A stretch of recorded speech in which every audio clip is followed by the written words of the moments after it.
ದಿವ್ಯವಾಣಿ Divyavani Divyavani Divyavani. Praise the lord, hallelujah. ಯೇಸುವೆ ಸ್ತೋತ್ರ, ಯೇಸುವೆ ವಂದನೆ, ಯೇಸುವೆ ಆರಾಧನೆ, ಯೇಸುವೆ ಮಹಿಮೆ. ಪ್ರಿಯರೇ, ಹೇಗಿದ್ದೀರಾ? ಎಲ್ಲರೂ ಚೆನ್ನಾಗಿದ್ದೀರಾ ಯೇಸು ನಾಮದಲ್ಲಿ ಅಂತ ನಂಬ್ತೀನಿ. ನಾನು ಕೂಡ ಚೆನ್ನಾಗಿದ್ದೀನಿ. ನಿಮ್ಮ ಪ್ರಾರ್ಥನೆ, ಯೇಸುವಿನ ಕರುಣೆಯಿಂದ ನಾನು ಚೆನ್ನಾಗಿದ್ದೀನಿ. ನಾವು ಅನೇಕ ಬಾರಿ ಅನೇಕ ಧ್ಯಾನಕೂಟಗಳಿಗೆ ಹೋಗ್ತೀವಿ, ಅನೇಕ ಡಿಸಿಷನ್ಸ್ ತಗೊಳ್ತೀವಿ. ಅಂದರೆ ನಾನು ಇನ್ನು ಮುಂದೆ ಹೀಗಿರ್ತೀನಿ ಹಾಗಿರ್ತೀನಿ ಅಂತೆಲ್ಲ ನೆನೆಸ್ಕೊಳ್ತೀವಿ. ಆದರೆ ಅನೇಕ ಬಾರಿ ನಮಗೆ ಹಾಗೆ ಜೀವಿಸಲಿಕ್ಕೆ ಆಗಲ್ಲ. ಹಾಗೆ ಜೀವಿಸಲಿಕ್ಕೆ ಆಗದೆ ನಮ್ಮ ಪ್ರಾರ್ಥನಾ ಜೀವನ, ನಾವು ಬೈಬಲ್ ಓದೋದು, ಬಲಿಪೂಜೆಗೆ ಹೋಗೋದು ಎಲ್ಲ ಕಡಿಮೆ ಆದಾಗ, ಕುಟುಂಬ ಪ್ರಾರ್ಥನೆ ನಿಲ್ಲಿಸಿದಾಗ, ವೈಯಕ್ತಿಕ ದೇವರೊಂದಿಗೆ ಸಂಬಂಧ ನಾವು ನಿಲ್ಲಿಸಿದಾಗ, ಪ್ರಿಯರೇ, ದೇವರ ವಾಕ್ಯ ಹೇಳುತ್ತೆ, ಲೂಕ 11ನೇ ಅಧ್ಯಾಯ 24ನೇ ವಾಕ್ಯ, ಯೇಸು ಸ್ವಾಮಿ ಬೋಧನೆಯನ್ನು ಮುಂದುವರಿಸುತ್ತಾ, ದೆವ್ವವು ಒಬ್ಬ ಮನುಷ್ಯನನ್ನು ಬಿಟ್ಟು ತೊಲಗಿದ ಮೇಲೆ ನೆಲೆಯನ್ನು ಹುಡುಕುತ್ತಾ ಒಣಗಾಡಿನಲ್ಲಿ ಅಲೆದಾಡುತ್ತದೆ. ಅದಕ್ಕೆ ನೆಲೆ ಸಿಗದ ಕಾರಣ ಅದು ನಾನು ಬಿಟ್ಟು ಬಂದ ನನ್ನ ಮನೆಗೆ ಹಿಂದಿರುಗುತ್ತೇನೆ ಎಂದುಕೊಳ್ಳುತ್ತದೆ. ಅದು ಮರಳಿ ಬಂದಾಗ ಮನೆ ಗುಡಿಸಿರುವುದೆಲ್ಲವನ್ನು ಚೊಕ್ಕಟವಾಗಿರುವುದನ್ನು ಕಾಣುತ್ತದೆ. ಪುನಃ ಹೊರಟು ಹೋಗಿ ತನಗಿಂತಲೂ ಕೆಟ್ಟವುಗಳಾದ ಬೇರೆ 7 ದೆವ್ವಗಳನ್ನು ಕರೆದುಕೊಂಡು ಬರುತ್ತದೆ. ಅವು ಆ ಮನುಷ್ಯನ ಒಳಹೊಕ್ಕು ನೆಲೆಸುತ್ತದೆ. ಕೊನೆಗೆ ಅವನ ಪರಿಸ್ಥಿತಿ ಪೂರ್ವ ಸ್ಥಿತಿಗಿಂತಲೂ ಅಧೋಗತಿಗೆ ಇಳಿಯುತ್ತದೆ ಎಂದರು. ಅಂದರೆ ಈಗ ನಾವು ಧ್ಯಾನಕ್ಕೆ ಹೋದಾಗ ಅಲ್ಲಿ ಒಳ್ಳೆ ಪಾಪ ನಿವೇದನೆ ಮಾಡಿ, ಒಳ್ಳೆ ಕೌನ್ಸಿಲಿಂಗ್ ಮಾಡಿ, ನಾವು ಕಂಪ್ಲೀಟ್ ಯೇಸುವಿಗೆ ಶರಣಾಗಿ ಎಲ್ಲ ಪಾಪಗಳನ್ನು ಬಿಟ್ಟು ಎಲ್ಲ ಕೆಟ್ಟದನ್ನು ಬಿಟ್ಟು ಯೇಸುವಲ್ಲಿಯೇ ಒಂದಾಗಿ ಯೇಸುವಲ್ಲಿ ನೆಲೆಯೂರಿ ನಾವು ವಾಪಸ್ ಬರ್ತೀವಿ. ಇಲ್ಲಿ ಬಂದ ಮೇಲೆ ಪ್ರಾರ್ಥನೆ ಮುಂದುವರಿಸ್ತೀವಿ, ದೇವರ ವಾಕ್ಯ ಓದ್ತೀವಿ, ಬಲಿಪೂಜೆಗೆ ಹೋಗ್ತೀವಿ, ಎಲ್ಲರನ್ನು ಗೌರವಿಸ್ತೀವಿ, ಪ್ರೀತಿಸ್ತೀವಿ, ಪರದೂಷಣೆ ಮಾಡಲ್ಲ, ಎಲ್ಲ ಒಳ್ಳೆ ಕಾರ್ಯಗಳು ಒಳ್ಳೆತನದಲ್ಲಿ ನಡ್ಕೊಂಡು ಹೋಗುತ್ತೆ. ಆದರೆ ಕೆಲವೊಮ್ಮೆ ನಾವು ಬೇಡಿದ ಬೇಡಿಕೆ ಕೋರಿಕೆಗಳು ಆ ಸಮಯದಲ್ಲಿ ಸಿಕ್ಕಾದಾಗ, ಅಯ್ಯೋ ಎಷ್ಟು ಪ್ರೇಯರ್ ಮಾಡಿ ಮಾಡಿ ಮಾಡಿ ಮಾಡಿ ಏನು ಪ್ರಯೋಜನ ಇಲ್ಲ, ಎಷ್ಟು ಪ್ರಾರ್ಥನೆ ಮಾಡಿದರೂ ನನಗೇನು ಸಿಗ್ತಾ ಇಲ್ಲ ಅಂತ ಹೇಳಿ ಪ್ರಾರ್ಥನಾ ಜೀವನದಿಂದ ನಾವು ವಾಪಸ್ ಹೋಗುವಾಗ ಅದೇ ಹಳೆಯ ದುಶ್ಚಟಕ್ಕೆನೆ, ಅದೇ ಹಳೆಯ ಸ್ವಭಾವಕ್ಕೆನೆ ನಾವು ಹೋಗುವಾಗ, ದೇವರ ವಾಕ್ಯ ಹೇಳುತ್ತೆ, ಎಲ್ಲಿ ಧ್ಯಾನ ಮಾಡುವಾಗ, ಪ್ರಾರ್ಥನೆ ಮಾಡುವಾಗ, ಬೈಬಲ್ ಓದುವಾಗ, ಬಲಿಪೂಜೆಗೆ ಹೋಗುವಾಗ, ಒಳ್ಳೆತನದಿಂದ ನಡೆದುಕೊಳ್ಳುವಾಗ ನಿನ್ನನ್ನು ಬಿಟ್ಟು ಹೋದ ದೆವ್ವ ನೆಲೆ ಸಿಗದೆ ಅಲೆದಾಡ್ತಿದ್ದೆ. ಯಾವ ಮನುಷ್ಯರು ಸಿಗ್ತಾರೆ? ಆ ನೆಗೆಟಿವ್ ಎನರ್ಜಿ, ದೆವ್ವ ಅಂದರೆ ಸತ್ತವರ ಆತ್ಮ ಅಲ್ಲ. ನಿನ್ನಲ್ಲಿ ಬಿಟ್ಟು ಹೋದ ಕಾಮದ ಆತ್ಮ, ಮೋಹದ ಆತ್ಮ, ದುರಾಸೆ, ಇದೇನು ಮೋಸ ವಂಚನೆ ಆತ್ಮ, ಪರಸ್ತ್ರೀ ಸಂಘ, ಪರಪುರುಷನ ಸಂಘ, ಎಲ್ಲ ಕೆಟ್ಟದು, ಹಸ್ತಮೈಥುನ, ಸಲಿಂಗ ಕಾಮ, ಕುಡುಕುತನದ ದುರಾತ್ಮ, ಬೀಡಿ ಸಿಗರೇಟ್ ಸೇದೋದು, ಹಂಸಪಾನ್ಪರಾಗ ಹಾಕೋದು, ಇಂಥ ಎಲ್ಲ ದುರ್ಗುಣ ದುರಭ್ಯಾಸಗಳ ದೆವ್ವಗಳು ನಾನು ಈ ಮನೆ ಗುಡಿಸಿ ಚೊಕ್ಕಟವಾಗಿದೆ, ಇಲ್ಲಿ ವಾಪಸ್ ಬಂದಾಗಲೂ ಇದು ಎಲ್ಲ ಪ್ರಾರ್ಥನೆಯಲ್ಲಿ ಇದ್ದಾರೆ, ಒಳ್ಳೆತನದಲ್ಲಿ ಜೀವಿಸ್ತಾ ಇದ್ದಾರೆ, ಅಲ್ಲಿ ಯೇಸುವಿನ ಆತ್ಮ ನೆಲೆಸಿದೆ, ನನಗೆ ಎಂಟ್ರಿ ಇಲ್ಲ ಅಂತ ಭಾವಿಸಿ ಅದು ವಾಪಸ್ ಹೋಗಿ ತನಗಿಂತಲೂ ಬಲಶಾಲಿಯಾದ 7 ದೆವ್ವಗಳನ್ನ ಕರ್ಕೊಂಡು ವಾಪಸ್ ಬರ್ತದೆ. ಇಲ್ಲಿ ಏನಾಗಿರ್ತದೆ? ಇಲ್ಲಿ ನಾನು ಬೇಡಿದ ಬೇಡಿಕೆ ಕೋರಿಕೆಗಳು ಸಿಕ್ಕಿಲ್ಲ ಅಂತ ಹೇಳಿ ಪ್ರಾರ್ಥನೆ ಬಿಟ್ಟು, ಬಲಿಪೂಜೆಗೆ ಹೋಗೋದು ಬಿಟ್ಟು, ಒಳ್ಳೆ ಕಾರ್ಯಗಳು ಮಾಡೋದು ಬಿಟ್ಟು, ದೇವರನ್ನು ದೂಷಿಸುತ್ತಾ, ಎಲ್ಲರನ್ನು ದೂಷಿಸುತ್ತಾ, ಸಿಟ್ಟು ಮಾಡ್ತಾ, ಮನೆಯಲ್ಲಿ ಕಚ್ಚಾಟ, ಒಡೆದಾಟ, ಜಗಳ, ಕುಡುಕುತನ, ಎಲ್ಲ ದುರಭ್ಯಾಸಕ್ಕೆ ಬಿದ್ದಾಗ ಒಂದು ದೆವ್ವ ಹೋಗಿ ಕರ್ಕೊಂಡು ಬಂದ 7 ದೆವ್ವ ಒಟ್ಟಿಗೆ ಸೇರಿಕೊಂಡು, ದೇವರ ವಾಕ್ಯ ಹೇಳುತ್ತೆ, ಆ ಮನುಷ್ಯನ ಸ್ಥಿತಿ ಮೊದಲಿನ ಸ್ಥಿತಿಗಿಂತ ಅಧೋಗತಿಯಾಗಿರ್ತದೆ. Praise the lord, praise the lord, hallelujah, hallelujah. ಪ್ರಿಯರೇ, ನಾವು ಬೇಡಿದ ಬೇಡಿಕೆ ಕೋರಿಕೆಗಳು ನಮಗೆ ತಕ್ಷಣ ಸಿಗ್ತಾ ಇಲ್ಲ ಅಂದರೆ ದೇವರು ಅದಕ್ಕಿಂತ ಮಿಗಿಲಾದುದನ್ನು ನಮ್ಮ ಜೀವನದಲ್ಲಿ ಇಟ್ಟಿದ್ದಾರೆ ಅಂತ ಅರ್ಥ. ಅದಕ್ಕಿಂತ ಮಿಗಿಲಾದುದನ್ನು ನಮ್ಮ ಜೀವನದಲ್ಲಿ ಇಟ್ಟಿದ್ದಾರೆ. ನಾವು ಬರೀ ಒಂದು ಚಪ್ಪಲಿ ಕೇಳ್ತಾ ಇದ್ದೀವಿ, ದೇವರು ನಮಗೆ ಚಪ್ಪಲಿ ಶಾಪನ್ನೇ ಕೊಡ್ತಾ ಇದ್ದಾರೆ. ಅರ್ಥ ಆಗ್ತಾ ಉಂಟಲ್ಲ? ದೇವರು ಕೊಡುವಾಗ ತುಂಬಿ ತುಳುಕಿ ಅದುಮಿ ಕುಲುಕಿ ಕೊಡ್ತಾರೆ. ದೇವರು ಕೊಡುವಾಗ ಉನ್ನತವಾದುದನ್ನು ಕೊಡ್ತಾರೆ. ದೇವರು ಕೊಡುವಾಗ ಮಹೋನ್ನತವಾದುದನ್ನು ಕೊಡ್ತಾರೆ. ಅದಕ್ಕಾಗಿ ನಾವು ಕಾಯಬೇಕು, ನಾನು ನೀನು ಕಾಯಬೇಕು.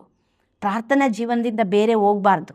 ಪ್ರಾರ್ಥನಾ ಜೀವನದಲ್ಲಿ ಹೇಗೆ ಜೀವಿಸೋದು ನಾವು ಅಂತ ಹೇಳಿದರೆ, ಪ್ರಿಯರೇ, ಎಫೆಸರಿಗೆ ಬರೆದ ಪುಸ್ತಕ 6ನೇ ವಾಕ್ಯ ಹೇಳುತ್ತೆ, ದೇವರೊಂದಿಗೆ ಜೀವಿಸುವುದು. ಈಗ ನಾನು ಜೀವಿಸುವುದು ನಾನಲ್ಲ, ಬದಲಾಗಿ ಕ್ರಿಸ್ತ ಯೇಸು ನನ್ನಲ್ಲಿ ಜೀವಿಸ್ತಾ ಇದ್ದಾರೆ ಅಂತ ಎಫೆಸಿ 2:20 ಹೇಳುತ್ತೆ.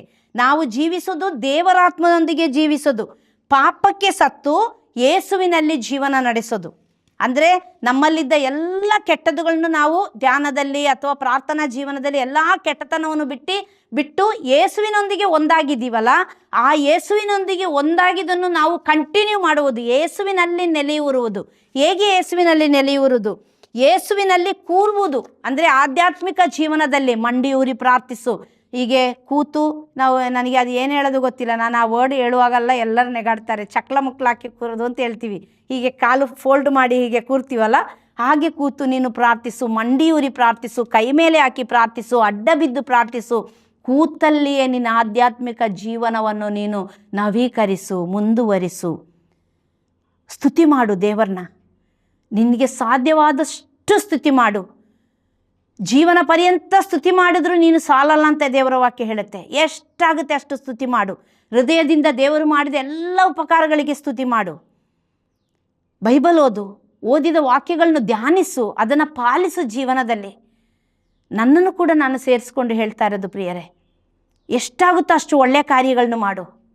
ನಾನು ನನ್ನ ಮಕ್ಕಳಿಗೆ ಯಾವಾಗಲೂ ಹೇಳ್ತಾ ಇರ್ತೀನಿ, ಅನೇಕರ ಸಹಾಯ ಸಪೋರ್ಟ್, ಅನೇಕರ ಪ್ರಾರ್ಥನೆಯಿಂದ ಇವತ್ತು ನೀನೊಂದು ಡಾಕ್ಟರ್ ಆಗಿದೆಯಾ, ನೀನೊಂದು ಸೈಂಟಿಸ್ಟ್ ಆಗ್ತಾ ಇದೆಯಾ.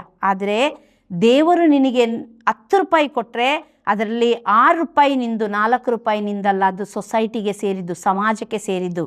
ನಿನ್ನ ಮುಂದೆ ಕಾಯಿಲೆ ಅಂತ ಬಂದವರು, ರೋಗ ಅಂತ ಬಂದವರಿಗೆ ನೀನು ಇಲ್ಲ ಅಂತ ಹೇಳಬೇಡ. ಎಜುಕೇಷನಿಗೆ ಅಂತ ಬಂದವರಿಗೆ ನೀನು ಇಲ್ಲ ಅಂತ ಹೇಳಬೇಡ. ಊಟ ಇಲ್ಲ ಅಂತ ಬಂದವರಿಗೆ ನೀನು ಇಲ್ಲ ಅಂತ ಹೇಳಬೇಡ. ಸುವಾರ್ತೆಗೆ ನಿನ್ನ ಕೈಯಲ್ಲೇ ಆದಷ್ಟು ಸಹಾಯ ಮಾಡು. 10 ರೂಪಾಯಿ ಬಂದರೆ 6 ರೂಪಾಯಿ ನಿಂದು, 4 ರೂಪಾಯಿ ನಿಂದಲ್ಲ. ಹಾಗೆ ನಾನು ಯಾವಾಗಲೂ ಹೇಳ್ತಾ ಇರ್ತೀನಿ, ನನಗೆ ತುಂಬ ಹತ್ತಿರದಲ್ಲಿರುವ ಮಕ್ಕಳಿಗೆ ಸಹ ನಾನು ಹೇಳ್ತಾ ಇರ್ತೀನಿ, ಎಷ್ಟಾಗುತ್ತೋ ಅಷ್ಟು ಒಳ್ಳೆಯ ಕಾರ್ಯಗಳನ್ನು ಮಾಡಿ. ಆ ಒಳ್ಳೆಯ ಕಾರ್ಯಗಳು, ಆ ಪುಣ್ಯದ ಕಾರ್ಯಗಳು, ಅದು ಮಾತ್ರ ನಮ್ಮನ್ನು ಸ್ವರ್ಗಕ್ಕೆ ಕರ್ಕೊಂಡು ಹೋಗೋದು ಪ್ರಿಯರೇ. ನಾವೆಷ್ಟು ಕೂಡಿಸಿಟ್ಟಿದ್ದೀವಿ, ನಾವೆಷ್ಟು ಆಸ್ತಿ ಮಾಡಿದ್ದೀವಿ, ಎಷ್ಟು ಒಳ್ಳೆ ಬಟ್ಟೆ ಹಾಕಿದ್ದೀವಿ, ಎಷ್ಟು ಕೂದಲು ಸ್ಟ್ರೈಟ್ ಮಾಡಿದ್ದೀವಿ, ನಾವು ಹೇಗೆಲ್ಲ ಜೀವಿಸಿದ್ದೀವಿ, ಅದೆಲ್ಲ ಯಾವುದೂ ಇಲ್ಲ. ನನ್ನ ಒಳ್ಳೆತನ, ನಾನು ದೇವರ ನಾಮದಲ್ಲಿ ಬೇರೆಯವರಿಗೆ ಮಾಡಿದ ಉಪಕಾರ, ಅದರಿಂದ ನಾನು ಅಹಂ ಪಡದೇ ಇರೋದು, ಬೇರೆಯವ್ರನ್ನ ನೋಯಿಸದೇ ಇರೋದು, ಬೇರೆಯವ್ರನ್ನ ಚುಚ್ಚು ಮಾತಾಡದೇ ಇರೋದು, ಆ ಎಲ್ಲ ಒಳ್ಳೆಯ ಕಾರ್ಯಗಳೊಂದಿಗೆ ನಾವು ಜೀವಿಸುವಾಗ, ಯೇಸುವಿನೊಂದಿಗೆ ನೆಲೆಯೂರಿ ಜೀವಿಸುವಾಗ, ಅಲ್ಲಿ ನಮಗೆ ಒಂದು ಜಾಗ. ಇಲ್ಲಿ ಸುಮ್ಮನೆ, ಅಲ್ಲಿದೆ ನನ್ನ ಮನೆ. Price the lord. ಹಾಲೆಲೂಯ. ಎರಡನೆಯದು ಪ್ರಿಯರೇ, ಪ್ರಾಕ್ಟಿಕಲ್ ಲೈಫಲ್ಲಿ ನಾವು ಈ ಭೂಲೋಕದಲ್ಲಿ ಜೀವಿಸ್ತಾ ಇದ್ದೀವಿ. ಓಕೆ, ನಾವು ಹೇಗೆ ಜೀವಿಸ್ತಾ ಇದ್ದೀವಿ ಅಂದರೆ, ನಮ್ಮ ಮಧ್ಯೆ ಒಂದು ಆಫೀಸ್ ಇರ್ಬೋದು, ಕೆಲಸದ ಜಾಗ ಎಲ್ಲೇ ಇರ್ಬೋದು, ಅಲ್ಲಿ ಕುಡಿಯುವವರು ಇರ್ತಾರೆ, ಸೇದುವವರು ಇರ್ತಾರೆ, ಬೇರೆ ಬೇರೆ ರೀತಿಯಲ್ಲಿ ಹೆಣ್ಣು ಮಕ್ಕಳನ್ನ ಕೆಟ್ಟದಾಗಿ ನೋಡುವವರು, ಅಥವಾ ಚಿಕ್ಕ ಚಿಕ್ಕ ಹುಡುಗರನ್ನ ಕೆಟ್ಟದಾಗಿ ಯೂಸ್ ಮಾಡುವವರು ಅಂತ ಎಷ್ಟೋ ಜನರ ಮಧ್ಯದಲ್ಲಿ ನಾವು ಕೆಲಸ ಮಾಡುವಾಗಲೂ ಕೂಡ ಪ್ರಾಕ್ಟಿಕಲ್ ಜೀವನದಲ್ಲಿ ನಾನು ಪ್ರಾಕ್ಟಿಕಲ್ ಆಗಿರೋದು, ಯೇಸುವಿಗೆ ಸಾಕ್ಷಿಯಾಗಿರೋದು.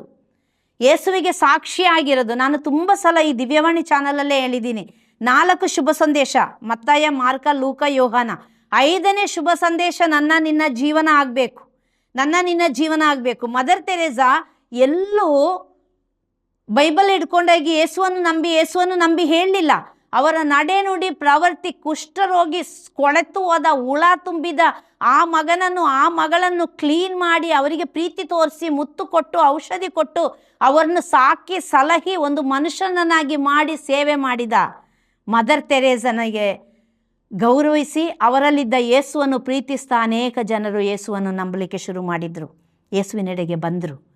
ಶುಭ ಸಂದೇಶದಲ್ಲಿ 4 ಶುಭ ಸಂದೇಶದಲ್ಲಿ 5ನೇ ಶುಭ ಸಂದೇಶ, ನನ್ನ ನಿನ್ನ ನಡೆ ನುಡಿ ಪ್ರವೃತ್ತಿ ಆಗುವಾಗ ಅನೇಕರು ನಿನ್ನ ಹೆಸರು ಕೇಳಿ, ಅಥವಾ ನೀನು ಕ್ರೈಸ್ತನ ಶಿಲುಬೆ, ಒಂದು ಕುತ್ತಿಗೆಯಲ್ಲಿ ಒಂದು ಶಿಲುಬೆ ಜಪ್ಸರ ಹಾಕಿದ ಮಾತ್ರಕ್ಕೆ ನಾವು ಕ್ರೈಸ್ತರಲ್ಲ ಪ್ರಿಯರೇ. ನಡೆ ನುಡಿ ಪ್ರವೃತ್ತಿಯಲ್ಲಿ ಯೇಸುಮಯವಾಗಿ ಬದುಕುವಾಗ, ಪ್ರಾಕ್ಟಿಕಲ್ ಜೀವನದಲ್ಲಿ ಪ್ರಾಕ್ಟಿಕಲ್ ಆಗಿ ಮಾಡಿ ತೋರಿಸೋದು, ನಾನು ಯೇಸುವಿನ ಮಗಳು, ಯೇಸುವಿನ ಮಗ ಅಂತ. ಹೇಗೆ?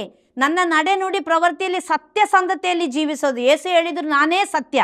ಆ ಸತ್ಯವನ್ನು ಲೋಕಕ್ಕೆ ಪ್ರಕಟಪಡಿಸೋದು ನನ್ನ ಜೀವನದ ಮೂಲಕ, ಮೋಸ ವಂಚನೆ ಇಲ್ಲದೆ. ಈಗ ನೋಡಿ, ಏನು ಬೇಡ, ಒಂದು ಮನೆ ಕೆಲಸಕ್ಕೆ ಹೋಗ್ತೀವಿ, ಅಲ್ಲಿ ಇದು ಸೌಕರ್ಯ ಇದ್ದರೆ, ಆ ಓನರ್ ಇದ್ದರೆ, ಆ ಮನೆಯ ಯಜಮಾನತಿ ಇದ್ದರೆ ಅಥವಾ ಯಜಮಾನ ಇದ್ದರೆ ನಾವು ಚೆನ್ನಾಗಿ ಮಾಡೋದು, ಇಲ್ಲದಿದ್ದರೆ ನಮಗೆ ಹೇಗೆ ಇಷ್ಟ ಬರುತ್ತೆ ಆ ರೀತಿ ಮಾಡೋದು ಇಲ್ಲ.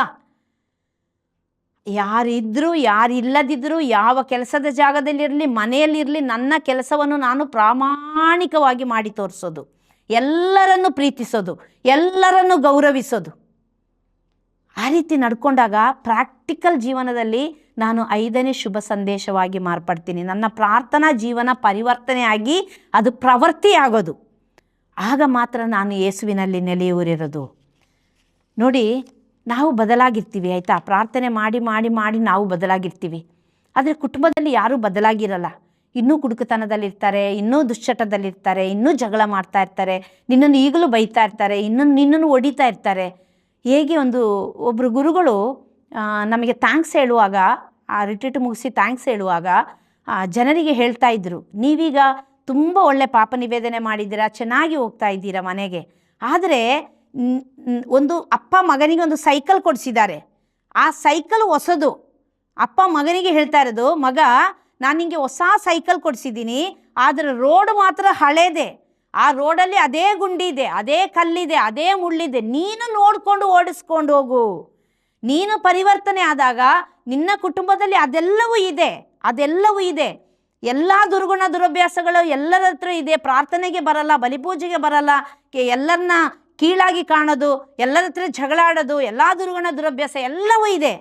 ಆದರೆ ನೀನು ಅವರ ಮಧ್ಯದಲ್ಲಿ ಸಾಕ್ಷಿ ಜೀವನ ನಡೆಸು. ಏನು ಮಾಡಿದರೂ ಎಲ್ಲವನ್ನು ಯೇಸುವಿಗೆ ಒಪ್ಪಿಸಿಕೊಟ್ಟು ಪ್ರಾರ್ಥನೆಯಲ್ಲಿ ನೀನು ಬೆಳಿ. ಅವರೆಲ್ಲರನ್ನು ಪರಿವರ್ತನೆ ಮಾಡೋಕ್ಕೆ ಯೇಸು ಹತ್ರ ಹೇಳು. ಪವಿತ್ರಾತ್ಮನಿಂದ ತುಂಬಲಿಕ್ಕಾಗಿ ಪ್ರಾರ್ಥಿಸು. 100%, 101% ಯೇಸುವಿಗೆ ಸಾಕ್ಷಿ ಆಗಿಯೇ ಆಗ್ತಾರೆ ಪ್ರಿಯರೇ. ಮನುಷ್ಯರೊಂದಿಗೆ ಜೀವಿಸುವುದು, ದೇವರೊಂದಿಗೆ ದೇವರಾತ್ಮದಲ್ಲಿ ಜೀವಿಸಬೇಕು. ನನ್ನ ಶಿಲುಬೆ ಹೊತ್ತು ನಾನೇ ನಡಿಬೇಕು. ಇದೆಲ್ಲ ನನ್ನ ಪ್ರಾರ್ಥನಾ ಜೀವನದಲ್ಲಿ ಬದಲಾಗುವಾಗ ಒಂದೊಂದು ಶಿಲುಬೆ ನನ್ನ ಜೀವನದಲ್ಲಿ ಇರ್ತದೆ. ಕೆಲಸದ ಜಾಗದಲ್ಲಿರ್ಬೋದು, ಕುಟುಂಬದಲ್ಲಿರ್ಬೋದು, ನನ್ನ ವೈಯಕ್ತಿಕ ಜೀವನದಲ್ಲಿ ರೋಗದಾಗಿರ್ಬೋದು, ಎಷ್ಟೋ ವರ್ಷದಿಂದ ಮೆಡಿಸಿನ್ ತಗೊಂಡು ಆಗಿರ್ಬೋದು, ಅದೆಲ್ಲ ಒಂದು ಶಿಲುಬೆ. ಆ ಶಿಲುಬೆ ನನ್ನಿಂದ ಬಿಟ್ಟು ಹೋಗ್ತಾ ಇಲ್ಲ ಅಂದರೆ ಅದನ್ನು ಹೊತ್ತುಕೊಂಡು ಯೇಸುವಿನ ಹತ್ರ ಸಾಗೋದು ಸಂತೋಷದಿಂದ. ಫಿಲಿಪ್ಪಿ 4:4 ಹೇಳುತ್ತೆ, ಸದಾ ಕ್ರಿಸ್ತ ಯೇಸುವಿನಲ್ಲಿ ನೀನು ಆನಂದಿಸು. ಹೇಗೆ ಆನಂದಿಸೋದು? ನಿನ್ನ ಶಿಲುಬೆಯನ್ನು ನೀನು ಹೊತ್ತುಕೊಂಡು ಯೇಸುವಿನಲ್ಲೇ ಹಿಂಬಾಲಿಸಿ ಹೋಗೋದು. ಯೇಸುವೆ, ನಾನು ಈ ಶಿಲುಬೆ ಹೊತ್ತುಕೊಂಡು ಬರ್ತಾ ಇದ್ದೀನಿ, ನಗುಮುಖದಿಂದಲೇ ಬರ್ತಾ ಇದ್ದೀನಿ. ಈ ಶಿಲುಬೆಯನ್ನು ನಿನ್ನೊಂದಿಗೆ ಸೇರಿ ನಾನು ಹೊರುವಾಗ ಇದು ನನಗೆ ಭಾರ ಅಂತ ಅನ್ನಿಸ್ತಾ ಇಲ್ಲ. ಈಗ ನನಗೂ ಸಹ ಅನೇಕ ತೊಂದರೆಗಳು, ತಾಪತ್ರಯಗಳಿದೆ. ನಾನೇನು ಪ್ರಬೋಧನೆ ಮಾಡ್ತಾ ಇದ್ದೀನಿ ಅಂತೇಳಿ 100% ಪಕ್ಕ ಅಂತಿಲ್ಲ. ತುಂಬ ನೋವಲ್ಲಿರ್ತೀನಿ, ತುಂಬ ಅವಮಾನದಲ್ಲಿರ್ತೀನಿ, ತುಂಬ ಸಂಕಟದಲ್ಲಿರ್ತೀನಿ. ಅನೇಕ ಸಮಯದಲ್ಲಿ ಏನು ಮಾಡೋದು ಅಂತ ತೋಚೋದಿಲ್ಲ, ಅಳ್ತೀನಿ ಕೂತ್ಕೊಂಡು. ಆದರೆ ಕೊನೆಗೆ ಹೋಗೋದು ನಾನು ಯೇಸು ಹತ್ರ. ನನಗೆ ಗೊತ್ತು, ನನ್ನ ಯೇಸುವಿಗೆ ಅಸಾಧ್ಯವಾದದ್ದು ಯಾವುದೂ ಇಲ್ಲ. ಮತ್ತಾಯ 11:28 ಹೇಳುತ್ತೆ, ದುಡಿದು ಭಾರ ಹೊತ್ತು ಬಳಲಿ ಬೆಂಡಾದ ಸರ್ವಜನರೇ, ನೀವೆಲ್ಲರೂ ನನ್ನ ಬಳಿಗೆ ಬನ್ನಿರಿ, ನಾನು ನಿಮಗೆ ವಿಶ್ರಾಂತಿ ಕೊಡ್ತೇನೆ. ನನಗೆ ಒಂದೊಂದು ಸಲ ಏನು ಹುಷಾರಿಲ್ಲದಾಗ, ಅನೇಕ ತೊಂದರೆ ತಾಪತ್ರೆಯಲ್ಲಿ ಬಳಲುವಾಗ, ಈಗ ನನ್ನ ಹಸ್ಬೆಂಡ್ ಇರೋದು ಕುವೈಟಲ್ಲಿ, ಮಕ್ಕಳಿಬ್ಬರು ಆಸ್ಟ್ರೇಲಿಯಾದಲ್ಲಿ ಓದ್ತಾ ಇದ್ದಾರೆ. ಬ್ರದರ್ ಟಿ ಕೆ ಜಾರ್ಜ್ ದೇವರ ಹತ್ರ ಹೋದರು. ಬ್ರದರ್ ಟಿ ಕೆ ಜಾರ್ಜ್ ಹೋದ್ಮೇಲೆ ಅಮ್ಮ ಹೇಳ್ತಾರೆ, ನನ್ನ ದೊಡ್ಡ ಮಗ ಹೋಗಿಬಿಟ್ಟ, ನಾನು ಹೇಗೆ ಆ ಮನೆಗೆ ಬರಲಿ ಅಂತ. ನಾನು ಮನೇಲಿರುವಾಗ ಅಮ್ಮನ ಮನೇಲೇ ಊಟ ಎಲ್ಲ ಮಾಡೋದು, ನನ್ನ ಮನೇಲಿ ಬಂದು ಮಲ್ಕೊಳ್ತೀನಿ. ಕೆಲವೊಮ್ಮೆ ಹುಷಾರಿರೋದಿಲ್ಲ, ತಮ್ಮನ ವೈಫು ಊಟ ಎಲ್ಲ ತಂದು ಕೊಡ್ತಾರೆ. ಆದರೆ ನಾವು ಒಬ್ಬಳೇ ಮಲಗಿರುವಾಗ ನನಗೆ ಏನು ಮಾಡೋದು ಅಂತ ಗೊತ್ತಿರಲ್ಲ. ನನ್ನ ಹತ್ರ ಒಂದು 1000 ಮಣಿದೊಂದು ಜಪ್ಸರ ಇದೆ, ಅದನ್ನು ಇಟ್ಕೊಂಡು ನಾನು ರೋಸರಿ ಮಾಡ್ತಾ ಸ್ತುತಿ ಮಾಡ್ತಾ ಇರ್ತೀನಿ. ಅಥವಾ ಯಾವುದಾದ್ರೂ ದೇವರು ವಾಕ್ಯ ಹೇಳ್ತಾ ಇರೋದು. ಸಾಧ್ಯ ಆಗ್ತದೆ, ನಡೆಯೋಕ್ಕಾಗ್ತದೆ ಅಂದರೆ ಹೋಗಿ ಪರಮಪ್ರಸಾದದ ಮುಂದೆ ಕೂತ್ಕೊಳ್ಳೋದು. ಏಕೆಂದರೆ ಬಿಸಿಲಿರಲಿ, ಮಳೆ ಇರಲಿ, ಏನೇ ಇದ್ದರೂ ನಾವು ಹೊರಗಡೆ ನಿಂತಾಗ ಆ ಮಳೆ ನಮ್ಮ ಮೇಲೆ ಬೀಳುತ್ತೆ, ಆ ಬಿಸಿಲು ನಮ್ಮ ಮೇಲೆ ಬೀಳುತ್ತೆ. ಹೊರಗಡೆ ನಿಂತಾಗ ಚಳಿ ಇದ್ದರೆ ಆ ಚಳಿ ನಮಗೆ ತಾಗುತ್ತೆ. ಅದೇ ರೀತಿಯಲ್ಲಿ ಸಂತ ಕಾರ್ಲೋ ಅಕ್ವಿಟಿಸ್ ಅವರು ಹೇಳ್ತಾರೆ, ನೋಡಿ, ನೀವು ಬಿಸಿಲಿಗೆ ಹೋಗಿದಾಗ ಟ್ಯಾನ್ ಆಗುತ್ತೆ, ಮುಖ ಎಲ್ಲ ಸುಟ್ಟು ಹೋದಾಗೆ ಆಗುತ್ತೆ. ಅದೇ ರೀತಿಯಲ್ಲಿ ಯೇಸುವಿನ ಮುಂದೆ ಹೋಗಿ ಕೂತಾಗ ಆ ಯೇಸುವಿನ ಪ್ರಭಾವ ನಮ್ಮನ್ನು ಆವರಿಸಿಕೊಳ್ತದೆ. ಕೀರ್ತನೆ 34:5 ಹೇಳುತ್ತೆ, ಕರ್ತನಿಗೆ ತಿರುಗಿದ ಮುಖ ಅರಳುವುದು, ಲಜ್ಜೆಯಿಂದ ಎಂದಿಗೂ ಕುಂದಿ ಹೋಗುವುದಿಲ್ಲ. ಕೀರ್ತನೆ 34:8 ಹೇಳುತ್ತೆ, ಸವಿದು ನೋಡು ಪ್ರಭುವಿನ ಮಾಧುರ್ಯವನ್ನು. ಯೇಸುವಿನಲ್ಲಿ ಹೋಗಿ ಕೂತ್ಕೊಳ್ಳೋದು, ನಮ್ಮ ಶಿಲುಬೆ ಹೊತ್ತುಕೊಂಡು ಹೋಗಿ ಕೂತ್ಕೊಳ್ಳೋದು, ಆ ಭಾರವನ್ನು ಯೇಸುವಿನ ಕರಗಳಿಗೆ ಕೊಡೋದು. 1 ಪೇತ್ರ 5:7 ಹೇಳುತ್ತೆ, ಇಹಲೋಕದ ಚಿಂತಾ ಭಾರಗಳನ್ನು ಯೇಸುವಿಗೆ ವಹಿಸಿಕೊಡಿ, ಅವರು ಅದನ್ನು ಹೊತ್ತುಕೊಳ್ಳುತ್ತಾರೆ, ನಿನಗೆ ಬಿಡುಗಡೆ ಕೊಡ್ತಾರೆ. ಸಂತೋಷದಿಂದ ಹೊತ್ತುಕೊಂಡು ಹೋಗಿ, ಯೇಸಪ್ಪ ನನಗಿದು ಆಗ್ತಾ ಇಲ್ಲ, ಈ ಭಾರನ ಹೊರಕ್ಕೆ ಆಗ್ತಾ ಇಲ್ಲ, ಈ ರೋಗನ ಹೊರಕ್ಕೆ ಆಗ್ತಾ ಇಲ್ಲ, ಕುಟುಂಬದಲ್ಲಿ ಕಲಹ ಕಚ್ಚಾಟ ಹೊರಕ್ಕೆ ಆಗ್ತಿಲ್ಲ, ನನ್ನಿಂದ ಸಾಧ್ಯ ಆಗ್ತಾ ಇಲ್ಲ ಸ್ವಾಮಿ, ಒಪ್ಪಿಸಿಕೊಡಿ. ಈ ಸಾಲದ ಭಾರ ನನ್ನಿಂದ ಆಗ್ತಾ ಇಲ್ಲ, ಯೇಸುವಿಗೆ ಒಪ್ಪಿಸಿಕೊಡಿ. ಯಾವುದಾದರೂ ಒಂದು ರೀತಿಯಲ್ಲಿ ದೇವರು ದಾರಿ ತೋರಿಸಿಕೊಡ್ತಾರೆ. ನಾನೇ ಮಾರ್ಗ ಎಂದು ನುಡಿದವರು ಅವರು ಕೈ ಬಿಡೋದಿಲ್ಲ ಪ್ರಿಯರೇ. ನನ್ನ ಬಳಿಗೆ ಬಂದವರನ್ನು ನಾನೆಂದಿಗೂ ತಳ್ಳಿ ಬಿಡುವುದಿಲ್ಲ, ಬರಿಗೈಯಲ್ಲಿ ಕಳಿಸುವುದೇ ಇಲ್ಲ ಅಂತ ವಾಗ್ದಾನ ಮಾಡಿದ ಯೇಸು. ಅವರು ನಮ್ಮ ಜೊತೆಗೆ ಇದ್ದಾರೆ. ಅವರು ನಮ್ಮ ದೇವರು, ಇಮ್ಯಾನ್ಯುಯಲರಾದ ದೇವರು, ನಮ್ಮೊಡನೆ ಇರುವ ದೇವರು, ನಮ್ಮೊಳಗೇ ಇರುವ ದೇವರು. ಯಾಕೆ ಭಯಪಡ್ತೀರಾ? ಯಾಕೆ ಹೆದರ್ತೀರಾ? ಯಾಕೆ ಕಂಗಾಲಾಗ್ತೀರಾ? ಯಾಕೆ ಕಣ್ಣೀರಾಗ್ತೀರಾ? ಭಯಪಡಬೇಡಿ.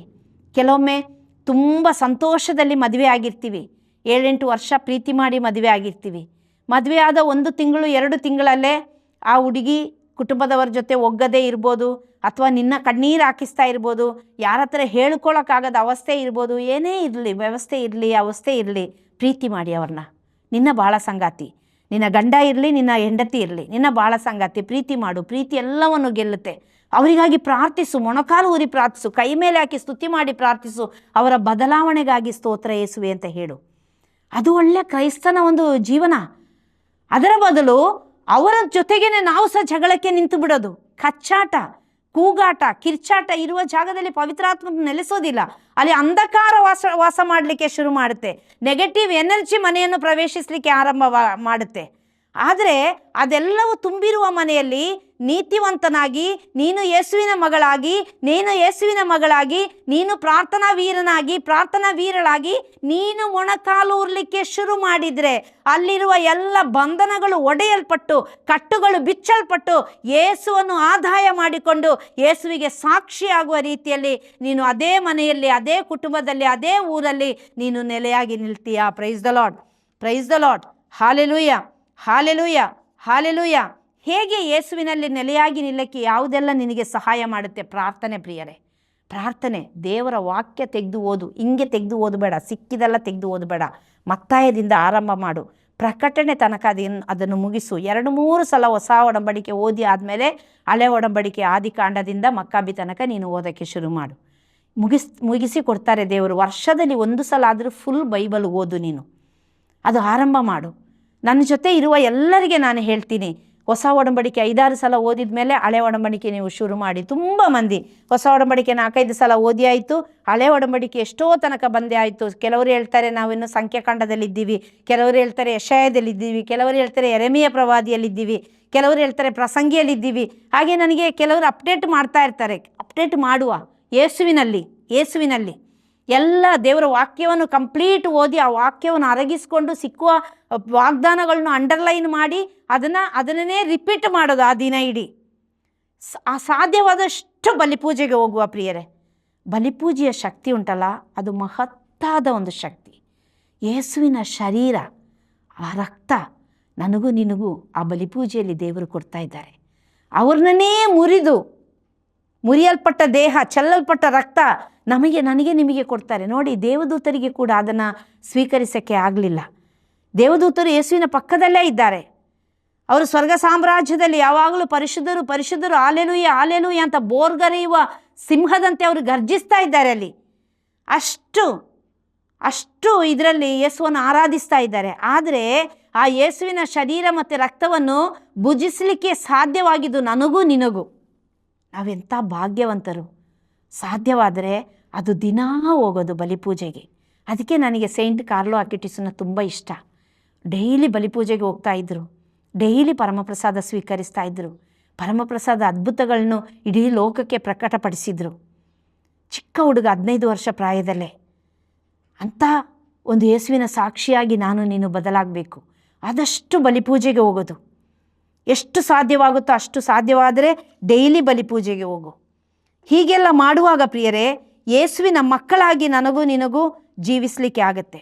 ಯೇಸುವಿನ ಮಕ್ಕಳಾಗಿ ನನಗೂ ನಿನಗೆ ಜೀವಿಸಲಿಕ್ಕೆ ಆಗುತ್ತೆ. ಸ್ತುತಿ ಮಾಡು, ಸಾಧ್ಯವಾದಷ್ಟು ಸ್ತುತಿ ಮಾಡು, ಒಳ್ಳೆಯ ಕಾರ್ಯಗಳನ್ನು ಮಾಡು. ನಿನ್ನ ಹತ್ರ ಒಂದು 100 ರೂಪಾಯಿ ಬರ್ತಾ ಇದೆ ಅಂದರೆ 10 ರೂಪಾಯಿ ಅಥವಾ 5 ರೂಪಾಯಿ, 1 ರೂಪಾಯಿ ದಶಮ ಭಾಗ ಕೊಡಲಿಕ್ಕೆ ದೇವರ ವಾಕ್ಯ ಹೇಳುತ್ತೆ. ಆದರೆ 100 ರೂಪಾಯಿ ಬಂದಾಗ 1 ರೂಪಾಯಿ ಆದರೂ ನಿನ್ನ ಮುಂದೆ ಕಣ್ಣೀರಾಗ್ತಾ ಇರುವವರು, ಬಡವರು, ಕಷ್ಟಪಡುವವರು, ಊಟಕ್ಕೆ ಗತಿ ಇಲ್ಲದವರು, ಅವರಿಗೆ ಕೊಡು. ನೀನು ಅವರಿಗೆ ಕೊಡು. ನಿನ್ನ ಮಕ್ಕಳ ಕೈಯಲ್ಲಿ ಕೊಡು. ನೋಡಿ ಪ್ರಿಯರೇ, ಎಲ್ಲ ಕಡೆ ಈಗ ಮೊದಲು ಅನಾಥಾಶ್ರಮಗಳು ತುಂಬಿತ್ತು. ಈಗ ಅನಾಥಾಶ್ರಮಗಳೆಲ್ಲ ಹೋಗಿ ಈಗ ವೃದ್ಧಾಶ್ರಮಗಳು ತುಂಬಿ ಹೋಗಿದೆ. ಈಗ ಬೋರ್ಡಿಂಗ್ಗಳನ್ನೆಲ್ಲ ಈಗ ವೃದ್ಧಾಶ್ರಮಗಳಾಗಿ ಮಾರ್ಪಡಿಸ್ತಾ ಇದ್ದಾರೆ. ಯಾಕೆಂದರೆ ಮಕ್ಕಳು ನೋಡಲ್ಲ, 1-2 ಮಕ್ಕಳನ್ನ ಚೆನ್ನಾಗಿ ಓದಿಸಿ ಅಲ್ಲಿ ಇಲ್ಲಿ ಕಳಿಸಿಬಿಡ್ತೀವಿ, ಅಥವಾ ದೊಡ್ಡ ಉದ್ಯೋಗಕ್ಕೆ ಅವರು ಹೋದಾಗ ವಯಸ್ಸಾದ ಅಪ್ಪ ಅಮ್ಮ ಅವರಿಗೆ ಬೇಡ. ನಮ್ಮ ಮಕ್ಕಳ ಕೈಯಲ್ಲಿ ಕೊಡುವುದನ್ನು ಮಕ್ಕಳಿಗೆ ಕಲಿಸುವ, ಬಲಿಪೂಜೆಯಲ್ಲಿ ಕಾಣಿಕೆ ಹಾಕಲಿಕ್ಕೆ, ಹೊರಗಡೆ ಬರುವಾಗ ಬಡವರನ್ನು ನೋಡಿದಾಗ ಅವರಿಗೆ ಕಾಣಿಕೆ ಹಾಕಲಿಕ್ಕೆ, ನಿನ್ನ ಅಕ್ಕಪಕ್ಕದ ಮನೆಯಲ್ಲಿ ವಿಧವೆಯರು, ವಿದುರರು, ಒಂದೊತ್ತಿನ ಊಟಕ್ಕೆ ಗತಿ ಇಲ್ಲದವರು, ಫೀಸ್ ಕಟ್ಟಕ್ಕೆ ಆಗದವರು, ಒಂದು ಬರ್ತ್ಡೇ ಬಂದರೆ ಒಂದು ಕೇಕ್ ಕಟ್ ಮಾಡೋಕ್ಕೆ ಆಗದವರು, ಈ ಕ್ರಿಸ್ಮಸ್ ಈಸ್ಟರ್ ಬಂದರೆ ಒಂದು ಬಟ್ಟೆ ತೆಗಿಲಿಕ್ಕೆ ಆಗದವರು, ನಿನ್ನ ಮಕ್ಕಳ ಕೈಯಲ್ಲಿ ಕೊಡಿಸು. ಕರುಣೆಯ ಹೃದಯವನ್ನು ಚಿಕ್ಕದ್ರಿಂದಲೇ ಮಕ್ಕಳಿಗೆ ಮೂಡಿಸಬೇಕು. ಆಗ ದೊಡ್ಡವರಾಗುವ ಮಕ್ಕಳು ಕರುಣೆಯಿಂದ ಬೆಳೀತಾರೆ. ಇಲ್ಲದಿದ್ದರೆ ಒಂದು ದೊಡ್ಡ ಮಟ್ಟಕ್ಕೆ ತಲುಪುವಾಗ ನಂದು ಅಂತ ಹೇಳುವ ಸ್ವಾರ್ಥ ಮತ್ತು ಅಹಂಕಾರದಲ್ಲಿ ಮನುಷ್ಯ ತುಂಬಿ ಹೋಗ್ತಾನೆ. ಆ ಸ್ವಾರ್ಥ ಅಹಂಕಾರ ಬೇಡ ಪ್ರಿಯರೇ. ಮನುಷ್ಯನಾಗಿ ಬದುಕಬೇಕು, ಯೇಸುವಿನಲ್ಲಿ ನೆಲೆಯೂರಬೇಕು. ನೋಡಿ, ನಾವು ಬೈಬಲಲ್ಲಿ ನೋಡ್ತೀವಿ, ಲಾಜರಸ್ ಮತ್ತು ಶ್ರೀಮಂತ. ಆ ಶ್ರೀಮಂತ ದೊಡ್ಡ ಯಾವ ಪಾಪ ಮಾಡಿಲ್ಲ, ಅವನಲ್ಲಿ ಇತ್ತು, ಬೇಕಾದಷ್ಟು ಇತ್ತು. ಅವನ ಮನೆಯ ಬಾಗಿಲಲ್ಲೇ ಲಾಜರ್ ಎನ್ನುವ ಒಬ್ಬ ಭಿಕ್ಷುಕ ಹುಣ್ಣು ಗಾಯಗಳಿಂದ ತುಂಬಿ ಕಿವು ತುಂಬಿ ಕೂತಿದ್ದ.